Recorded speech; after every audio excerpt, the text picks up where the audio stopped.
reader, I'm Tony, and this is Book Text. I have such a massive haul for you. I haven't counted the books yet, but I will count them as we go.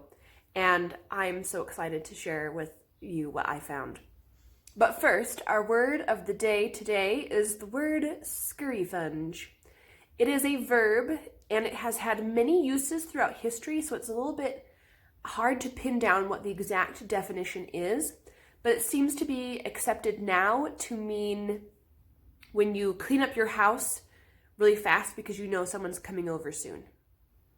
So I occasionally scurryfunge when I hear that someone's going to come visit, especially during the pandemic when I haven't had a lot of visitors. Scurryfunge, kind of fun. All right, I have tried to divide up the books into genres or kind of like reasons why I picked them up. Because I have so many, I'm not going to give a real good synopsis of each book, but I will tell you why I picked them up, why they were interesting to me. So let's start with a little bit of science fiction and fantasy. So I picked up John Scalzi's series with the Old Man's War. I'm trying to find them in the right order. The Ghost Brigades and The Last Colony.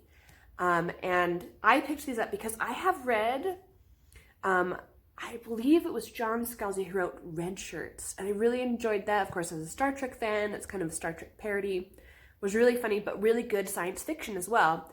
And while this is not a parody of Star Trek, it will kind of be reminiscent of the kind of space opera, space war kind of thing that I really enjoy. So I am going to try this trilogy.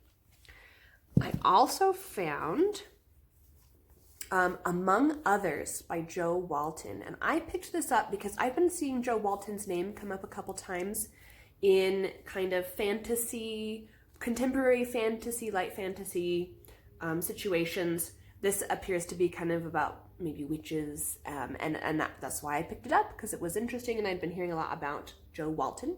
Also because it has, well, this book I think has won Hugo and Nebula awards, and so award-winning fantasy is kind of a good sign. I also found this chunk of a book called The Deed of Paksenarrion, and I believe it is a complete trilogy all in one book. Oh, I just love how floppy it is, though. This is by Elizabeth Moon, and I picked this up because it is female-led and female-written epic fantasy. And I haven't read that for a long time, and so I thought it might be kind of fun to see what this big book is all about. It's been blurbed by Anne McCaffrey, among others, and so I'm looking forward to what this interesting kind of female character-led fantasy. I haven't been reading a lot of fantasy lately, so I'm kind of excited to get back into something. Another fantasy book I picked up is Robin McKinley's A Knot in the Grain and Other Stories. I love Robin McKinley. She wrote Blue Sword, among other things, and I have another collection of her short stories, and so I'm looking forward to diving into some more short fiction by her. Into her magical world, so some more fantasy. And returning back to some science fiction specifically, I picked up, I don't know how to say, Cixin Liu's The Three-Body Problem. This is in translation, and it is science fiction, and I knew that it had won some credibility. The sticker here says the winner of the Hugo Award. I've heard some really good things about this, and so I wanted to try it out for myself. So The Three-Body Problem seems to be kind of Chinese science fiction. Should be something I don't read a lot of or anything of. Okay, I also found in a new genre some classics. So I picked up Daphne du Maurier's Rebecca. I recently read My Cousin Rachel by Daphne du Maurier. I've also read many of her short stories. Really enjoyed them, so I'm going to enjoy picking up another Daphne du Maurier gothic, interesting kind of books. Then I found this, I believe this is a late Victorian novel by William Dean Howells, The Rise of Silas Lapham, and picked it up.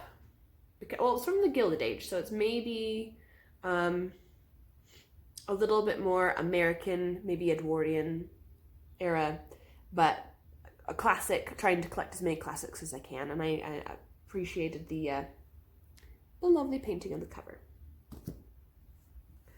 I also picked up Edith Wharton's Summer, which I apparently already have a copy of, but I do like this edition, and I want to read it this summer since it's about summer. And I have read many other things by Edith Wharton, so I picked that one up.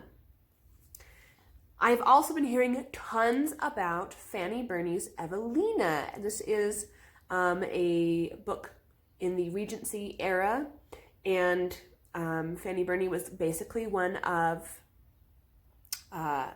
Jane Austen's contemporaries.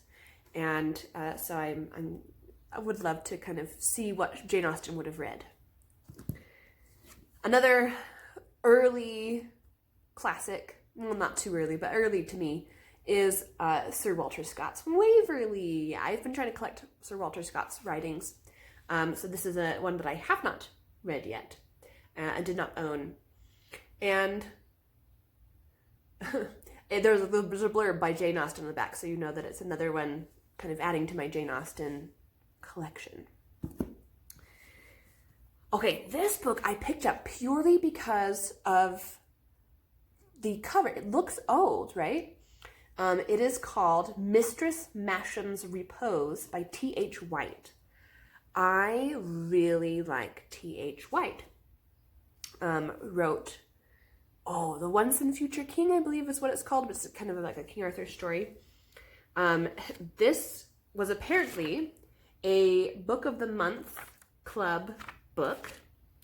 There's this really cute book, what are these called? The book sticker, I guess, that from this person's library that they added in.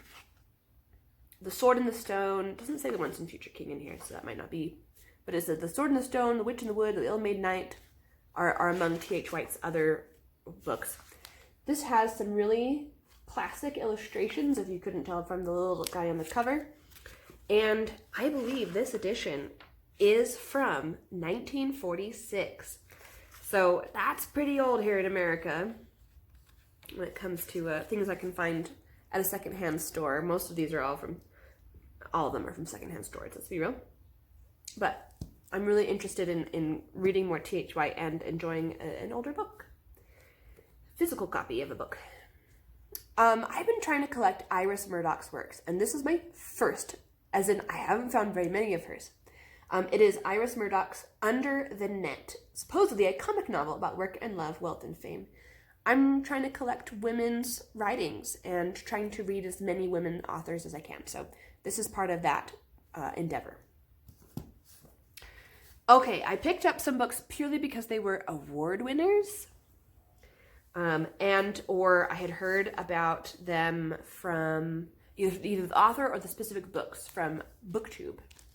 So I found this gorgeous edition signed by the author of E.V. Wild's All the Birds Singing, and was just drawn to the cover, drawn to the little blurb about the book, about kind of sheep. I don't know what this is about, but I am intrigued by E.V. Wild. This book is The Sea by John Banville, and it was the winner of the Man Booker Prize, and I'm not sure when, obviously a little bit past when it was still called the Man Booker, but I love books about the sea, and I have been enjoying some prize winners recently, and so I'm going to try this one out. Another prize winner. This is the winner of the Orange Prize and winner of the Whitbread Book of the Year. I have not heard of that one, but this is Small Island by Andrea Levy, and I've heard lots about her and kind of interested in trying out some more literature, Jewish literature, if I'm not mistaken. It's hard to tell, but could be. Then I found Geraldine Brooks' March. Now this I got because it has an intertextual element as well. It is about the March family from Little Women. It is about the father and his what do you call it? Campaign in the Civil War. His work in the Union Army. Also winner of a Pulitzer Prize, so that's kind of why I pitched it. And I have enjoyed Geraldine Brooks before. This one's not an award winner that I know of, but it is Jeanette Winterson's The Gap of Time, and I picked this up because it is a retelling of Shakespeare's A Winter's Tale. And in my Shakespeare tag that I did earlier this year, I mentioned that I wanted to adapt A Winter's Tale because I don't see it done very much. And here is an adaptation of sorts. So I know that Jeanette Winterson is a good writer, but I have not read anything by her yet. Another writer that I know has been beloved for many years, but I have not tried yet, is Ann Patchett, and this is her book State of Wonder. Picked this up because I know Ann Patchett has been an award winner before. This was shortlisted for the Orange Prize, and it just seemed really interesting. It's about a female doctor, a female scientist, and so I thought I would try my hand at some Ann Patchett. I believe I have another of Ann Patchett's books on my shelf, so I should look at. Here's another award winner. This was the winner of the Pulitzer Prize. It is The Known World by Edward P. Jones. This is another book that I've read recently, a couple books about slavery in the United States. And so I think this is another, well, the one I read wasn't about in the United States, but it was about a British colony. So very tangential at least, and looking forward to trying another of those kinds of books. I also picked up, this is not necessarily an award winner, but it looked more literary, maybe historical fiction. It is Hazel Gaynor's A Memory of Violets, a novel of London's flower sellers. The kind of blurb, the summary of this book reminded me of Kate Morton's books, and so I thought I might try that. I'm also going to try A.S. Byatt for the first time. So I picked up Possession, a Romance, and Angels and Insects, 2 novellas. So I know that many people have loved Possession, and I'm also intrigued, not always by the romance, but by the connection to kind of literature and the literary scholars of whom I am a part.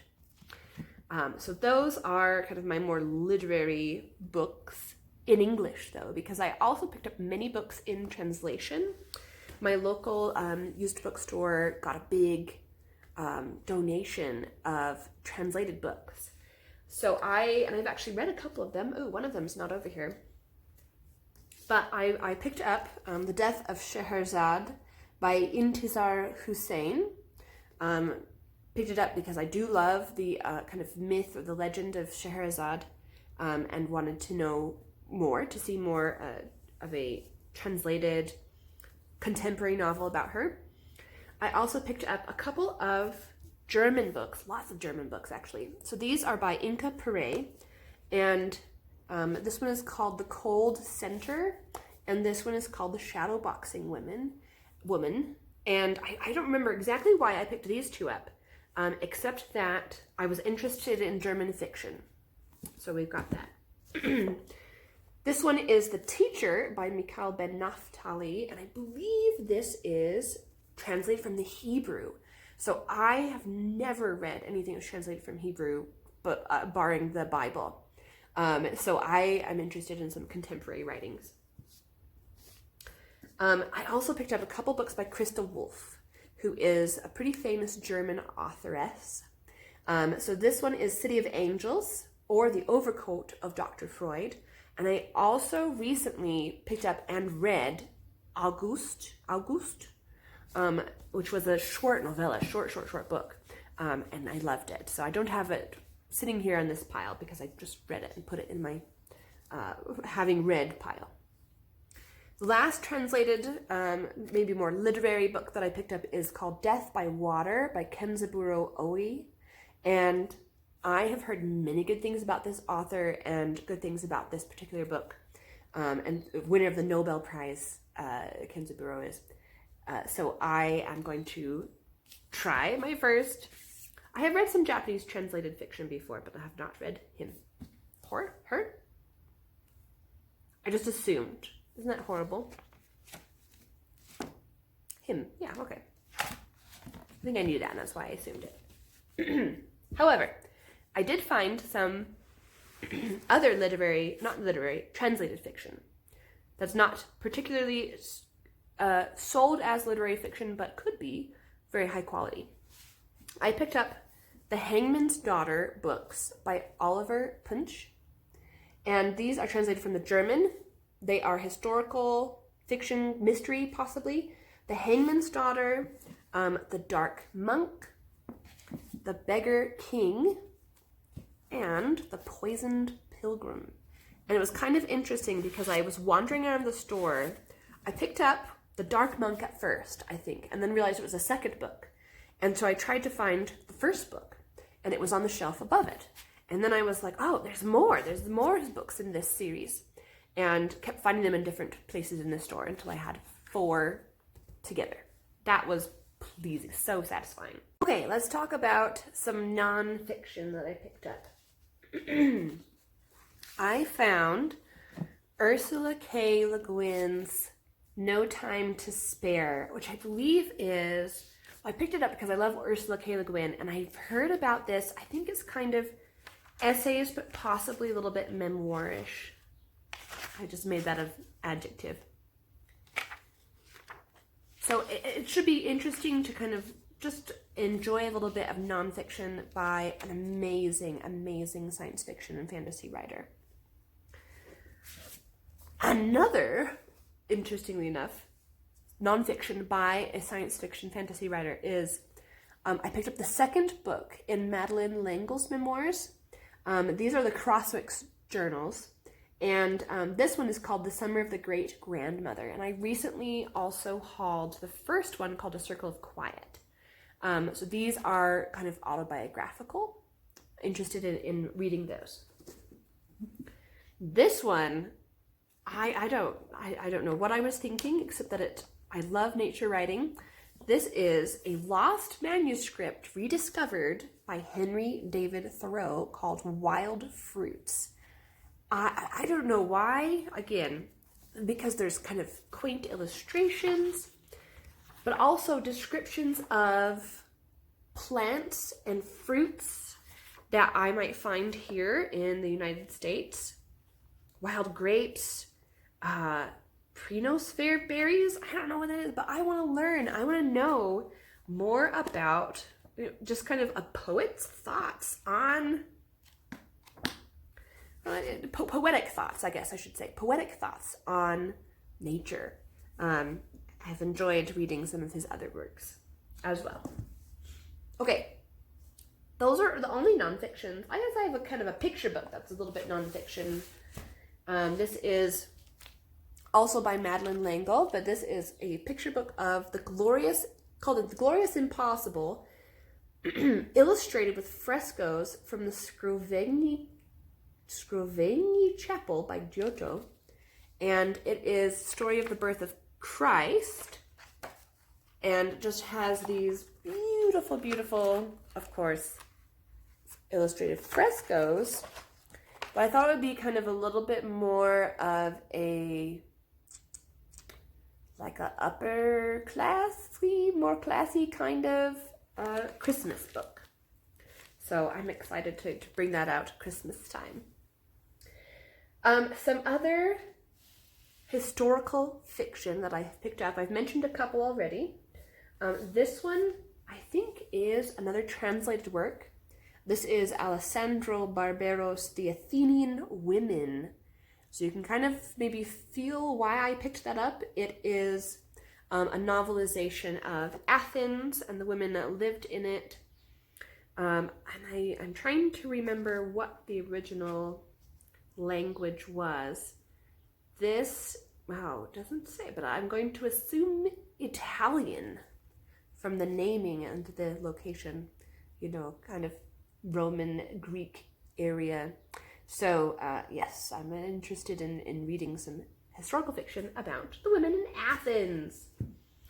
I also picked up The Passion of Artemisia by Susan Freeland. I have picked up many of her books recently, but I haven't started reading them yet. But they seem so interesting because she seems to deal a lot with art and artists and the historical context of art. I mean, gorgeous. So I'm excited to read some of hers, and I think I've got almost all of her books.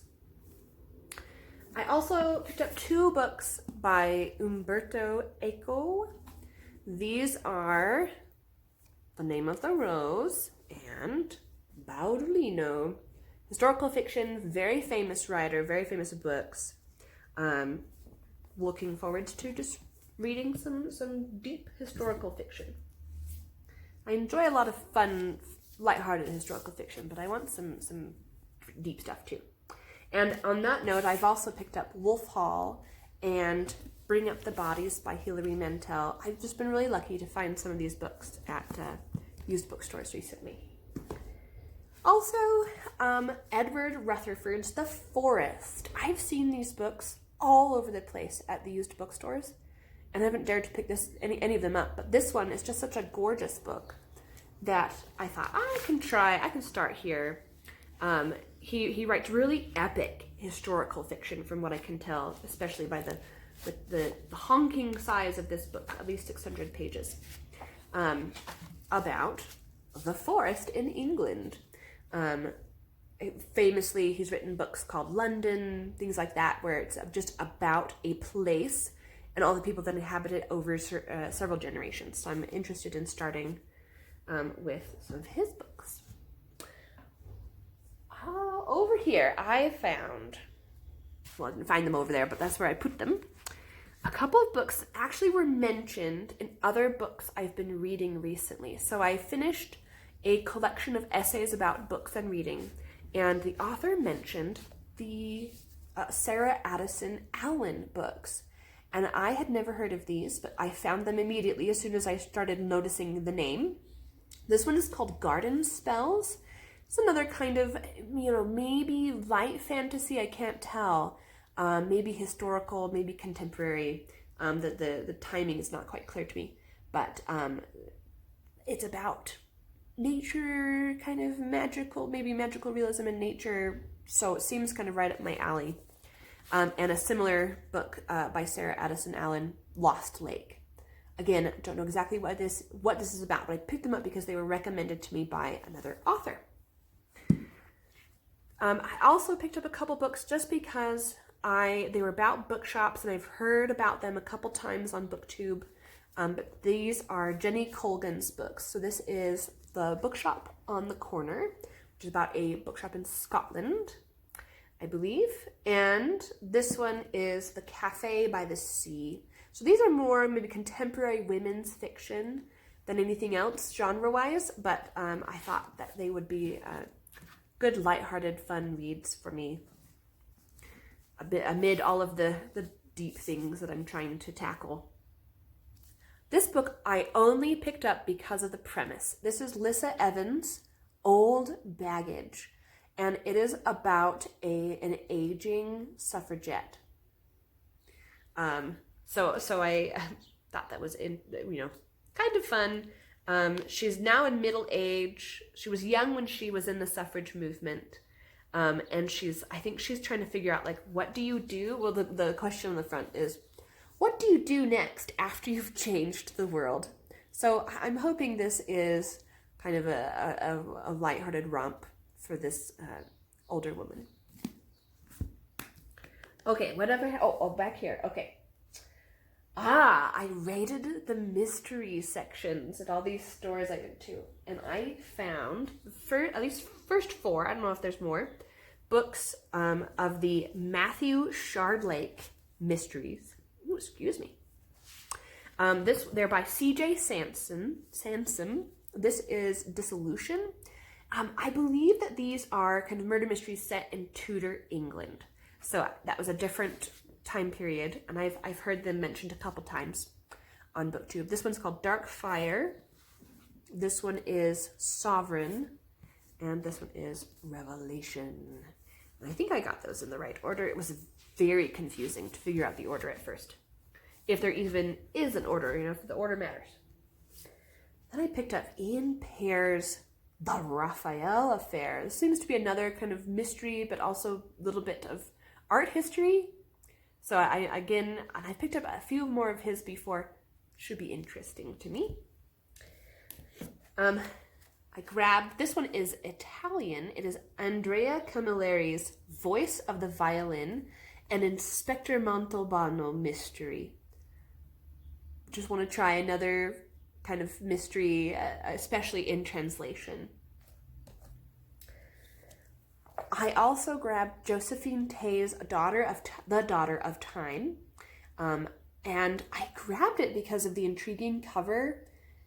And I didn't realize that Josephine Tay, I had her in a list of mystery writers that I wanted to read. I forgot about her. So this will be my first Josephine Tay mystery. I grabbed a Marjorie Allingham mystery because I have heard of her as well as kind of a golden age era murder mystery writer. This is called More Work for the Undertaker. It is the 13th Albert Campion mystery. So I will not be reading them in order because I have not found them in order. This one, I didn't know was a mystery at first. It's called The Gentle Axe by R.N. Morris. And it seems to be a murder mystery following, almost like continuing the story of Dostoevsky's Crime and Punishment, which I have not read, but when I do, I will have this kind of lighthearted, hopefully a little bit more light weight-wise, book to follow up with it about solving a murder supposedly committed by a gentle axe. I'm assuming that's why the title's there. This one is not a mystery. This one is just kind of fun. My sister mentioned this to me. It's A Year in Provence by Peter Mayle. I believe this probably should belong in the nonfiction. I believe it's kind of memoirs of this man's life in the countryside in France. I grabbed another Alexander McCall Smith book after really enjoying my first one recently. This is Espresso Tales. It is, I assume, kind of a follow-up to 44 Scotland Street. And the one I read was not a mystery by him. It was just kind of comedy. And so I'm kind of interested more right now in his non-mystery books. I've been trying to complete this collection, so I got Patrick Taylor's An Irish Country Christmas. I have a couple of the other Irish country books, but I thought this would be a fun Christmas book. Maybe reading this in December. We're getting down to the end, you guys. This one is Lois Lowry's The Willoughbys. I bought it because I like Lois Lowry, and I also enjoyed the kind of quirky cover, the quirky, feel to this book. Because it says down here, a novel nefariously written and ignominiously illustrated by the author. It's a middle grade book, I believe, maybe early middle grade. And it just seems kind of dark and twisted and fun. So I thought that'd be a kind of a light read. And last but not least, I have been collecting Mark Dunn's books because I think that the premise to all of them is really intriguing. So this one is Ibid, a novel, and it's supposedly written entirely in footnotes. So like we have a page, it appears to be just paragraphs. It could be the end of a footnote, but then we've got footnotes. I just think that's really interesting. It's different, right? So I am going to try that. I'm also going to try his famous book, Elamino P, where this town has a sign with all of the letters on it, but the letters start to fall off, and then Mark Dunn stops using those letters in the story. It's also told in letters, as in epistolary, which I think is just so clever. I actually had to really clean the cover of this book because some child had added to the cover with pencil, and I tried an eraser and that wasn't working very well. I actually used very gently a magic eraser. So that worked well. Not as in the brand magic eraser, not as in a magic eraser.